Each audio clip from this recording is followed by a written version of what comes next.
இந்திய motor sports வரலாற்றில் முக்கிய நிகழ்வாக சிடிஆர் ஜேகே டயர் எஃப்எம்எஸ்சிஐ இந்திய தேசிய கார் பந்தய சாம்பியன்ஷிப் 2026 சென்னையில் இன்று அதிகாரப்பூர்வமாக அறிமுகப்படுத்தப்பட்டது. இந்த அறிமுக நிகழ்ச்சியில் தமிழ்நாடு மீன்வளத்துறை அமைச்சர் ஸ்ரீநாத் தலைமை விருந்தினராக கலந்து கொண்டார். மேலும் எஃப்ஐஏ உலக மோட்டார் விளையாட்டு கவுன்சில் உறுப்பினரும் எஃப்ஐஏ சர்வதேச கார்டிங் ஆணைய தலைவருமான அக்பர் இப்ராஹிம், எஃப்எம்எஸ்சிஐ தலைவரான அரிந்தம் கோஷ், சென்னை டர்போ ரைடர்ஸ் இயக்குநரும் பாரத் உயர்கல்வி மற்றும் ஆராய்ச்சி நிறுவனத்து நிர்வாக இயக்குநருமான டாக்டர் ஸ்வேதா சுந்துப் Anand, JK tyre and industries limited நிறுவனத்தின் விற்பனை மற்றும் மார்க்கெட்டிங் இயக்குநர் ஸ்ரீனிவாசு அல்லாவன் உள்ளிட்டோர் நிகழ்ச்சியில் பங்கேற்றனர். இவர்களுடன் எஃப்எம்எஸ்சிஐ கவுன்சிலர்கள், சாம்பியன்ஷிப் அணிகள் மற்றும் மோட்டார் ஸ்போர்ட் துறையைச் சேர்ந்த முக்கிய பிரமுகர்களும் கலந்து கொண்டனர். 1997ஆம் ஆண்டு தொடங்கப்பட்ட இந்த சாம்பியன்ஷிப் இந்தியாவின் முதன்மையான சர்க்கியூட் கார் பந்தய சாம்பியன்ஷிப்பாக தொடர்ந்து செயல்பட்டு வருகிறது. நரேன் கார்த்திகேயன், கருண் சந்தோக், அர்மான் இப்ராஹிம், ஆதித்யா பட்டேல் மற்றும் குஷ் மைனி உள்ளிட்ட பல முன்னணி பந்தய வீரர்கள் இந்த சாம்பியன்ஷிப் மூலம் உருவாகியுள்ளனர். 2026 பருவத்தில் சென்னை டர்போ ரைடர்ஸ் மற்றும் ஜேகே டயர் நிறுவனத்தின் கூட்டு முயற்சியுடன் இந்திய மோட்டார் ஸ்போர்ட் சூழலியலை மேலும் வலுப்படுத்துவதோடு அடுத்த தலைமுறை பந்தய திறமைகளை உருவாக்கும் முக்கிய தளமாக இந்த சாம்பியன்ஷிப் செயல்படவுள்ளது. இதுகுறித்து JK tyre and industries limited நிறுவனத்தின் விற்பனை மற்றும் மார்க்கெட்டிங் இயக்குநர் ஸ்ரீனிவாசு அல்லாவன் கூறுகையில், கிட்டத்தட்ட 3 தசாப்தங்களாக இந்திய தேசிய கார் பந்தய சாம்பியன்ஷிப் இந்திய மோட்டார் ஸ்போர்ட்டின் வளர்ச்சிக்கான ஜேகே டயரின் அர்ப்பணிப்பின் மையமாக இருந்து வருகிறது. பல தலைமுறைகளைச் சேர்ந்த திறமையான பந்தய வீரர்களுக்கு போட்டியிடவும் மோட்டார் ஸ்போர்ட்டின் உயர்நிலைகளுக்கு செல்லவும் இந்த சாம்பியன்ஷிப் வாய்ப்பை உருவாக்கியுள்ளது. 2026 பருவத்தை எதிர்நோக்கும் நிலையில் சென்னை டர்போ ரைடர்ஸ் மற்றும் எஃப்எம்எஸ்சிஐ உடன் இணைந்து வளர்ந்து வரும் திறமைகளுக்கு கூடுதல் வாய்ப்புகளை உருவாக்குவதில் பெருமகிழ்ச்சி அடைகிறோம் என்றார்.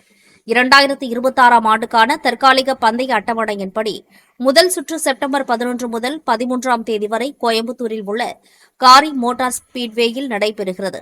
இரண்டாவது சுற்று அக்டோபர் 23 முதல் 25ஆம் தேதி வரை அதே காரி மோட்டார் ஸ்பீட்வேயில் நடைபெறும். மூன்றாவது சுற்று நவம்பர் 13 முதல் 15ஆம் தேதி வரை பெங்களூருவில் உள்ள பிரென் ரேஸ்வேயில் நடைபெறவுள்ளது. நான்காவது மற்றும் இறுதி சுற்று டிசம்பர் 11 முதல் 13ஆம் தேதி வரை சென்னையில் உள்ள மெட்ராஸ் இன்டர்நேஷனல் சர்க்கியூட்டில் நடைபெறுகிறது. கிட்டத்தட்ட 3 தசாப்தங்களாக இந்தியாவில் மோட்டார் ஸ்போர்ட்டை வளர்ப்பதிலும் பிரபலப்படுத்துவதிலும் ஜேகே டயர் மோட்டார் ஸ்போர்ட் முன்னணியில் இருந்து வருகிறது. உலக தரத்திலான போட்டித் தளங்களை உருவாக்குவதுடன் மோட்டார் ஸ்போர்ட்டில் பெண்களின் பங்கேற்பை அதிகரிக்கும் வகையிலும் பல்வேறு சிறப்பு முயற்சிகளை நிறுவனம் முன்னெடுத்து வருகிறது. சென்னை டர்போ ரைடர்ஸ் தொழில்முறை மோட்டார் ஸ்போர்ட் அணியாகவும் மோட்டார் ஸ்போர்ட் சூழலியல் அமைப்பாளராகவும் செயல்பட்டு வருகிறது. 2023ஆம் ஆண்டு தனது அறிமுக பருவத்திலேயே F4 இந்திய சாம்பியன்ஷிப் பட்டத்தை சிடிஆர் வென்றது குறிப்பிடத்தக்கது. அடிமட்ட பந்தய போட்டிகளில் இருந்து தொழில்முறை அளவிலான போட்டிகள் வரை திறமைகளை உருவாக்கி ஆதரிக்கும் வகையில் கட்டமைக்கப்பட்ட தளத்தையும் சிடிஆர் வழங்கி வருகிறது.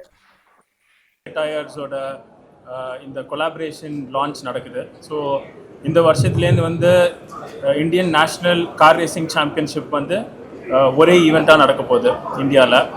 ஸோ ஜேகே டயர் ஆல்மோஸ்ட் ஒரு 27-28 இயர்ஸாக இந்த சாம்பியன்ஷிப் சீரீஸ் நடத்திட்டு இருக்காங்க. ஸோ அந்த சீரீஸில் நான் சின்ன வயசுலேருந்து நான் ரொம்ப நாளாக ஓட்டிகிட்ருக்கேன். ஸோ அவங்க ஒரு பேஷனேட்டான promoter for the sport. Grass root லெவல்லேருந்து all the way up till formula 1 எல்லா கைண்ட் ஆஃப் ரேசிங் டிரைவர்ஸை சப்போர்ட் பண்ணி மேலே தூக்கிட்டு போயிருக்காங்க. ஸோ அவங்க கூட சிடிஆர் ஜாயின் பண்ணுறது ஒரு ரொம்ப நல்ல விஷயம். So CDR Indian racing league அந்த சாம்பியன்ஷிப் ஆரம்பித்து போகும்போது மோட்டார் ஸ்போர்ட் இண்டஸ்ட்ரிக்குள்ளே வந்தாங்க. அப்போலேருந்து இப்போ வரைக்கும் அவங்க ரொம்ப ரொம்ப நிறைய கான்ட்ரிபியூஷன்ஸ் பண்ணியிருக்காங்க. அவங்க ரேசிங் டீம் நடத்துறதுலேயும் சரி, ரேசிங் டிரைவர்ஸ், டெக்னீஷியன்ஸ் எல்லாரையும் சப்போர்ட் பண்ணுறதுலையும் சரி, ரொம்ப பேஷனேட்டாக ரொம்ப கான்ட்ரிபியூஷனோட அவங்க நடத்திட்டு இருக்காங்க. ஸோ அந்த 2 பெரிய ஃபோர்ஸஸும் சேர்ந்து இந்த ஸ்டெப் எடுக்கிறது மோட்டார் ஸ்போர்ட்டுக்கு ஒரு நல்ல ஒரு ஆரம்பம். எனக்கு நிறைய பேர் எங்கள் ஃப்ரெண்ட்ஸே பார்த்தீங்கன்னா நல்லா வண்டி ஓட்டுறவங்களாம் இருக்காங்க. எனக்கு ரேசிங்கில் அப்படின்னு பார்த்தீங்கன்னா இப்போ நரேன் சார் தெரியும். அதுக்கப்புறம் நம்ம ஏகே சார், அதுக்கப்புறம் பார்த்தீங்கன்னா என் பொண்ணு நல்லா வண்டி ஓட்டுவா, என்னோட டீசெண்டாக ஓட்டுவா. ஸோ அதனால் வந்து பார்த்தீங்கன்னா அவங்க தான் எனக்கு ஞாபகம். அண்டு இந்த ஒரு சிடிஆர் அண்ட் ஜேகே டயர்ஸ் வழங்கக்கூடிய இந்த ஒரு சிறப்பான விஷயத்தில் வந்து நான் அசோசியேட் ஆகிருக்கு ரொம்ப ரொம்ப சந்தோஷம். ஏன் அப்படின்னா நான் வந்து என்னோடய கெரியர் வந்து நான் கோயம்புத்தூரில் தான் ஆரம்பித்தேன். அந்த கரி மோட்டார்ஸ் இருக்கக்கூடிய பக்கத்து ஏரியா தான் வந்து போத்தனூர், அங்கே தான் வந்து நான் ஸ்டே பண்ணிட்டுருக்கேன். ஸோ அதனால் அங்கே எப்பப்பெல்லாம் ரேஸ் நடக்குதோ வந்து பார்த்தீங்கன்னா நாங்கள் வந்து வண்டி எடுத்துகிட்டு போயிடுவோம்.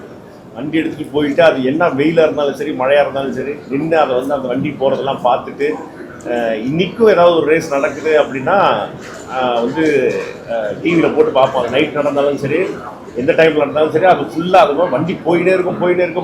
அது லேப்பாக ஓட்டிகிட்டே இருப்பாங்க. அது ஒரு இன்ட்ரெஸ்ட் உட்காந்து பார்க்குறது.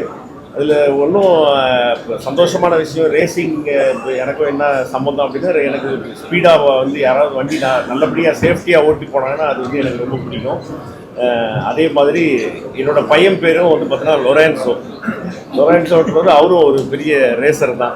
ஸோ அதனால் வந்து பார்த்திங்கன்னா ஏதோ ஒரு விஷயத்தில் வந்து எல்லாமே வந்து அசோசியேட்டடாக இருக்குது.